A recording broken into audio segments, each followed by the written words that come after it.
देखिए, मैं एक ही चीज बताऊंगा आपको। वर्तमान में रहने का एक अचूक उपाय है। आप अपनी सांसों पर ध्यान दें। सांस लेना और सांस छोड़ना। जब आप इस पर कंसंट्रेट करेंगे तो सारे थॉट्स अपने आप ही चले जाएंगे। आप अभी करके देखिए, या जो भी सुन रहा है इसको, वो एक बार करके देखें। आपको 10 बार भी आप सांस लेना और छोड़ने को महसूस करेंगे, उस पर एकदम ध्यान केंद्रित करेंगे, तो वर्तमान में आ जाएंगे आप। पास्ट में अगर आप हैं तो आप दुखी हैं। फ्यूचर में अगर आप हैं तो आप चिंतित हैं। इसको उल्टा भी सोच सकते हैं कि अगर आप चिंतित हैं तो समझ लीजिए फ्यूचर की सोच रहे हैं। अगर आप दुखी हैं तो समझ लीजिए पास्ट की सोच रहे हैं। और ये हमारी हैबिट में है। जब आप वर्तमान में रहने का प्रयास करेंगे किसी भी तरह से, कि अभी मैं आपको बोलूं कि सब चीजें भूलकर सिर्फ और सिर्फ अभी के बारे में सोचिए कि क्या हो रहा है।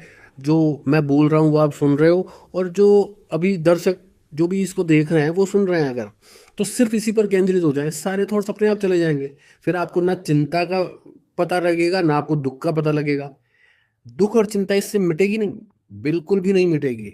लेकिन आप सोचकर भी कौन सा तीर मार रहे हो? भाई, आप सोचकर कौन सा उनको मिटा दे रहे हो? उनको आप पाल रहे हो। और एक चीज़ हमेशा याद रखिए, जिस चीज़ को हम पालते हैं, पोसते हैं, जिसको हम सोचते हैं, वो ग्रो करती है, वो बड़ी होती है। आप दुख को सोचते रहिए, दुख का पेड़ बहुत बड़ा हो जाएगा। आप सुख के बारे में सोचेंगे, सुख बड़ा हो जाएगा। लेकिन हम सोचते नहीं सुख के बारे में, हम सोचते ही दुख के बारे में और चिंता के बारे में, तो वो इतनी बड़ी हो जाती है। और कहा यह जाता है कि 80% दुख और चिंताएं सिर्फ भ्रम है हमारा। तो आज से ही कोशिश करिए कि आप वर्तमान में रहें। सांसों से शुरुआत करें और फिर हर एक काम को करते हुए कि मैंने चाबी यहाँ से उठाई और यहाँ रख दी है। कई बार होता है कि हम जाने वाले हैं, कहीं पर ऑफिस जा रहे हैं या कहीं पर भी बाहर जा रहे हैं, तो हमने कार की चाबी ढूंढना शुरू करते हैं, यार कहाँ है गाड़ी की चाबी या टू व्हीलर जो भी है हमारे पास अवेलेबल, हम उसकी ढूंढते हैं। अब उसको हमने ले लिया, फिर हमको एकदम याद आया अलमीरा में से कुछ लेना था, फिर वहां से हमने कुछ उठाया, फिर हमने अपना बैग लिया, अपने कोई हैंकी लिया, कुछ भी लिया। फिर वापस हम जब जाने लगते हैं तो लगता है अरे यार चाबी कहाँ रख दी मैंने। फिर आप रिकॉल करते हो कि चाबी तो उठाई थी, अच्छा फिर मैं उस रूम में गया था, फिर ओ अलमारी के उसमें रख दिया मैंने तो। होता है, ये बहुत लोगों के साथ होता होगा। क्यों? क्योंकि हम वर्तमान में नहीं।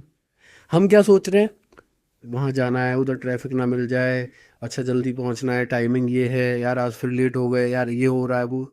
हमारे बैक ऑफ द माइंड ये चलती रहती है चीज़ें। इनसे मुक्ति अगर आपको चाहिए, ना तो ये चिंता है ना दुख है, लेकिन हमारी हैबिट है। हम सोचते हैं बात की, आगे की या पीछे की। वर्तमान में जब आप ये सोचना शुरू करेंगे कि भाई मैंने चाबी यहाँ से उठाई है, अब देखो मैंने ले ली इसको और मैंने इस वाली पॉकेट में इस चाबी को डाल लिया है। जब इस लेवल पर हम वर्तमान में रहना शुरू करेंगे तो सारे थॉट्स अपने आप ही खत्म हो जाएंगे और आप वर्तमान में आ जाएंगे। और वर्तमान में रहना सबसे बड़ा सुख है। बच्चों को देखिए आप, बच्चे किस तरह से खुश रहते हैं। कल एग्जाम है लेकिन अभी अगर वो खेल रहा है, आपने बोला आधे घंटे खेल सकते हो, वो सब भूल भाल के खेलेगा। वो ऐसे नहीं डल होते हुए खेल रहा है कि अरे कल तो एग्जाम है मैं तो डल हूँ, नेवर। वो एकदम एकदम खेलने में ही व्यस्त रहेगा। आप सोचोगे कि यार कल एग्जाम है और बड़ा मस्त हो रहा है। वो थे जिंदा दिल लोग। हमें भी वही बनना है। बट हम दुनियादारी में लग गए।